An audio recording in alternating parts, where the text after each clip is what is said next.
దేవుని పరిశుద్ధ నామమునకు మహిమ కలుగునుగాక. కృపావాక్కు అను ఆధ్యాత్మిక కార్యక్రమమునకు మీకు స్వాగతం. ఈరోజు దేవుని వాక్యము. నిబ్బరము కలిగి ధైర్యముగా నుండుము, దిగులు పడకుము, జడియకుము.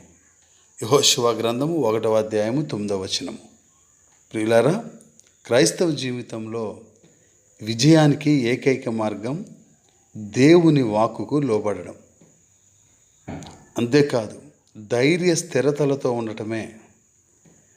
నాయకునికి లేక విశ్వాసికి ఉండవలసిన 2 ప్రాముఖ్యమైన విషయాలు ఈ లేఖన భాగంలో మనకు కనిపిస్తాయి. ప్రియులారా, మానవ చరిత్రలోనే గొప్ప నాయకుల్లో ఒకడైన మోషే స్థానంలోకి వచ్చి ఒక జాతిని ఒక క్రొత్త దేశంలోనికి నడిపించి బలవంతులైన శత్రువులను ఓడించవలసిన బాధ్యతను స్వీకరించి రావడం యెహోషువకు వణికి పుట్టించి ఉండొచ్చు.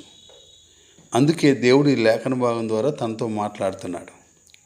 దేవుడు తన పిల్లలు తమ భయాలను ఆత్మవిశ్వాసంతో ఎదుర్కోవాలని ప్రోత్సహిస్తున్నారు. అంతేకాదు, జీవితపు సవాళ్లను విశ్వాసం మరియు స్థిర మనస్సుతో స్వీకరించడానికి పిలుపునిస్తున్నాడు. దానికి దేవుని మద్దతు ఎల్లప్పుడూ ఉంటుందని కూడా ఆయన తెలియజేస్తున్నాడు. వ్యక్తిగత ఎదుగుదల మరియు విశ్వాసముతో సహా జీవితంలోని వివిధ అంశాలలో ప్రేరణాత్మకమైన జ్ఞాపికగా తన వాగ్దానాన్ని గుర్తు చేస్తున్నాడు దేవుడు ఈ లేఖన భాగంలో. ఈ వాక్యం మనం కంఫర్ట్ జోన్లో నుండి బయటికి రావడానికి, మన సామర్థ్యాలపైన నమ్మకం ఉంచడానికి, అంతేకాదు ఆధ్యాత్మిక బలంపై ఆధారపడేలా ప్రోత్సహిస్తుంది. గనుక ప్రియులారా, మీరు బలంగా మరియు ధైర్యంగా ఉండండి. జడియకండి లేదా భయపడకండి. ఎందుకంటే మీరు ఎక్కడికి వెళ్ళినా మీ దేవుడైన యెహోవా మీకు తోడుగా ఉన్నాడు.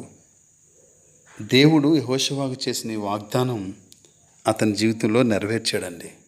యెహోషువ ఎన్నో అద్భుతమైన విజయాలను పొందుకున్నాడు. భయంకరమైన వ్యక్తిత్వం కలిగిన మనుషులను సమన్వయం చేసుకుంటూ తనకివ్వబడిన గురుతరమైన బాధ్యతను ఈ లేఖన భాగాన్ని జ్ఞాపకం చేసుకుంటూ ముందు కొనసాగుతూ విజయాలను పొందుకుంటూ ఆ వాగ్దత్త దేశంలోకి అడుగుపెట్టాడు.